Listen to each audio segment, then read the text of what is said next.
Seja muito bem-vindo à Ideias em Instante. Hoje vamos-lhe falar de banca e ambiente. Será que a banca e o ambiente se podem casar? A maior parte das pessoas dirá que não. Connosco temos Sofia Santos, autora de A Banca em Portugal e a Economia Verde, a quem eu começo por perguntar: este casamento é plausível? É e é desejável. Portanto, normalmente este casamento é um casamento que as pessoas não pensam que poderá ser feito. Mas, no fundo, a banca e a economia verde estão intimamente ligadas, ou poderiam estar, no sentido em que a banca financia, empresta dinheiro, portanto, promove a circulação de dinheiro e aloca recursos. Se esse dinheiro for direcionado para atividades e para projetos que tenham um impacto positivo no ambiente, então sim, a ligação entre banca e a economia verde é uma ligação direta através da utilização que fazemos do dinheiro. Sim, eu calculo que não deve ter sido fácil começar a escrever sobre o tema. Quais é que foram as principais barreiras que encontrou quando tentou fazer esta ligação e estabelecer esta ligação direta entre banca e ambiente? De uma forma geral, existe muito pouca literatura e existe muito pouca ainda informação sobre o tema. Nos últimos, apesar de ser um tema que já tem vindo a ser desenvolvido desde os anos 90, ir à procura de informação que fale sobre esta ligação da banca com o ambiente não existe de uma forma abundante. Portanto, esse foi um dos principais problemas, ou seja, é um tema que ainda não é falado de forma massificada, obviamente.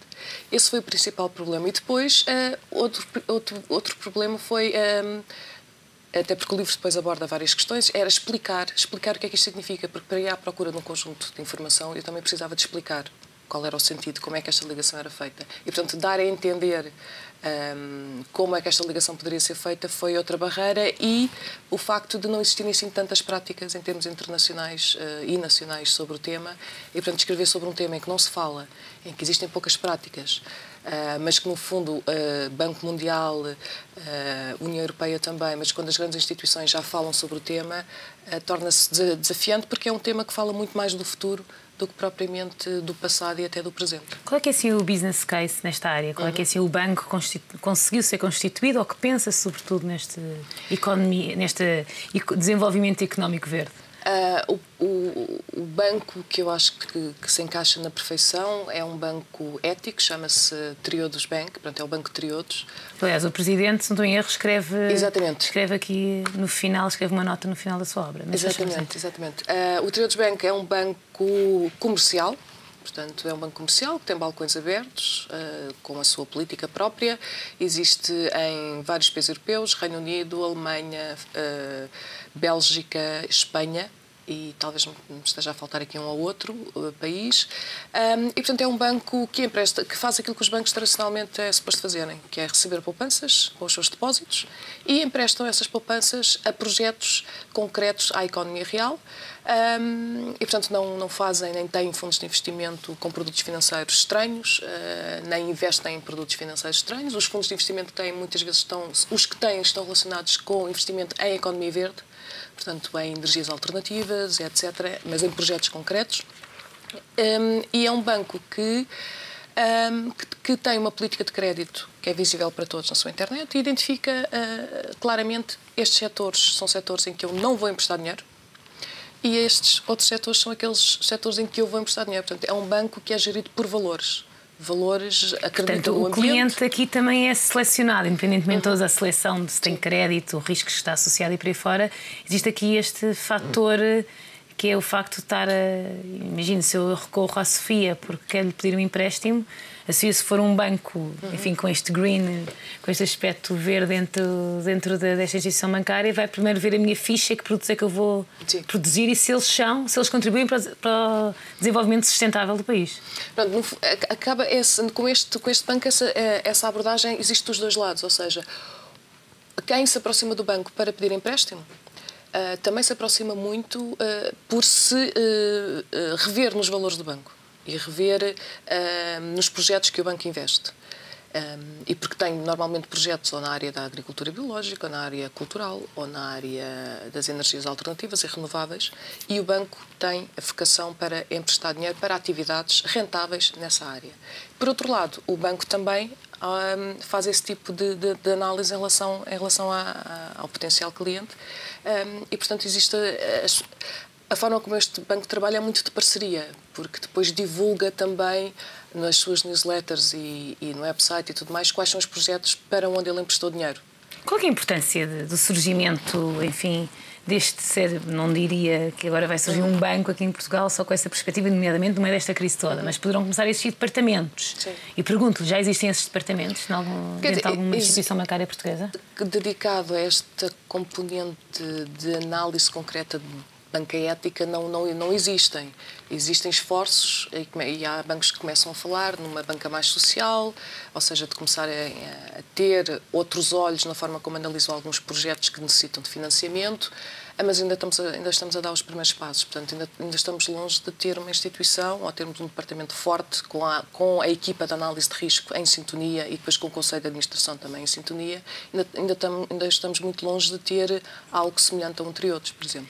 Mas começámos também já com esta transparência nas principais bolsas internacionais. Sim. E por aí fora. Acha que vamos chegar a um ponto que será a lei de transparência ética? Isso já começa a ser incorporado também em alguns setores? Aqui, este ponto da banca ética e o verde e os bancos tem muito a ver com a análise de risco. E o Triodos, apesar de ser reconhecido como sendo um banco ético, tem na sua linha central uma análise de risco muito exigente. Portanto, não se limita a analisar o cash flow dos próximos 5, 6 anos numa empresa, mas analisa os seus fornecedores, o crescimento do mercado, os clientes, a concorrência, e, portanto, faz este trabalho que é muito mais amplo, é um trabalho de parceria que a maioria dos bancos, como eles são constituídos hoje, não conseguem fazer por questões de tempo, não dá. A quantidade de pedidos que têm diariamente não lhes permite fazer uma análise tão detalhada, tão detalhada destes projetos. Portanto, a questão aqui acaba por ser a análise do risco e que ainda estamos longe também de ter algum tipo de lei que induza à existência de que os bancos têm de incorporar a análise de risco ambiental e social. No entanto, já se verifica alguns movimentos do ponto de vista voluntário, mas significantes em alguns países. Entre eles? Brasil, México. Por exemplo, as associações de bancos desses países têm estado a trabalhar com as Nações Unidas na realização de workshops, que cá em Portugal as Nações Unidas também fizeram essas workshops aí há coisa de 2 anos com o BES e com a Caixa, com o apoio deles, mas nesses países está-se a desenvolver um movimento um bocadinho mais forte, ou seja, está-se a tentar, de facto, dar passos mais, e a falar de forma mais aberta de que os riscos ambientais é um fator importante na análise de risco de uma empresa. Não consigo agora percepcionar que isso vai passar a ser lei ou exigência, mas estão a ser dados passos bastante mais visíveis. Sendo que estamos todos e todos falamos que estamos de volta às origens, nomeadamente que a economia real passou a ter mais, a economia primária, de forma mais correta, começou a ter mais peso na nossa economia, na nossa sobrevivência. Estes bancos têm aqui um nicho de mercado para explorar? Sim, tem, porque é uma abordagem completamente diferente daquela. Mas as taxas de juros são ou não mais... A abordagem é muito engraçada. Mais convidativas, se é que se pode chamar. Por exemplo, no empréstimo, se o projeto faz análise de risco com esta componente toda, não é? Com a componente do risco ambiental, risco social, se o spread for muito alto para compensar o risco, então o empréstimo muitas das vezes não é aprovado. Portanto, há uns limites acima dos quais este tipo de bancos, o objetivo não porque inviabiliza o negócio, não é? Sim. Por essa ótica. Sim. E, portanto, estes bancos não vão aprovar, não aprovam qualquer tipo de projeto. E rejeitam muitos. O que acontece é que, e a taxa de juros é uma taxa de juro, o spread que eles colocam é um spread que resulta da sua análise de risco. Quando esse spread acaba por ser muito alto, significa que o projeto também tem um maior risco, optam por não emprestar dinheiro e, portanto, nem sequer foi rejeitado. De que ponto é que vê isto como uma oportunidade para a banca portuguesa? A banca portuguesa, tal como a banca europeia e internacional, de um modo geral, mas em Portugal existe o sentimento geral da população de algum descrédito, de alguma falta de confiança na banca portuguesa. No entanto, somos um país muito pequeno e, portanto, existem muitas coisas que podem ser feitas com alguma facilidade, penso eu, devido à nossa dimensão. A quantidade de bancos que temos, possivelmente daqui a algum tempo teremos outra estrutura bancária, portanto possivelmente vamos passar aqui por um processo um bocadinho mais controverso e mais dinâmico na banca. E, portanto, sem dúvida que este tema pode ser aproveitado pode ser aproveitado para transmitir à população, através de ações concretas, de que o papel da banca consiste muito em apoiar o desenvolvimento da economia. Esse desenvolvimento não deve ser apenas visto de uma forma tradicional, mas tendo em conta os desígnios e uma série de compromissos que estão assumidos pelos países em relação à União Europeia e em relação às Nações Unidas, nomeadamente relativamente ao facto de, em 2020, supostamente, os governos, as empresas e as autarquias deviam conseguir atribuir um valor económico aos seus ativos e passivos ambientais. Portanto, se isto está de passar a ser... Isto, sim, um dia, talvez daqui a uns 10, 12 anos, vai passar a ser lei. Portanto, se isto passar a ser lei, então todas as empresas têm de conseguir atribuir um valor monetário aos seus ativos e passivos ambientais. Portanto, há degradação ambiental que fazem e há compensação ou, eventualmente, recuperações ambientais que possam fazer. Isso vai ter de fazer parte da análise de risco de qualquer banco. Portanto, se começarmos a dar os primeiros passos em alertar que isto vai acontecer, a banca tem aqui um caminho imenso para um desafio que daqui a 10 anos vai estar em cima da mesa. Isto não deixa de ser curioso, porque assim, atualmente em que a banca é acusada de tudo e mais alguma coisa, de repente pode-se começar a ver a banca e o poder dos bancos, como é que pode entrar aqui em jogo com o desenvolvimento económico de uma forma sustentável. Exatamente, porque o passado vimos, pronto, esta crise, não é? Tem esta influência brutal na economia, mas negativa. Mas se a banca conseguir ser gerida e orientada de outra forma, pode ter igualmente um impacto muito positivo. E acredita que a banca portuguesa, no meio desta crise toda, em que as preocupações também são outras, não passam tanto por aqui também no atual momento, acha que era necessário alguma regulamentação para que isto e este projeto em concreto, que já existe em vários pontos do globo, vingue?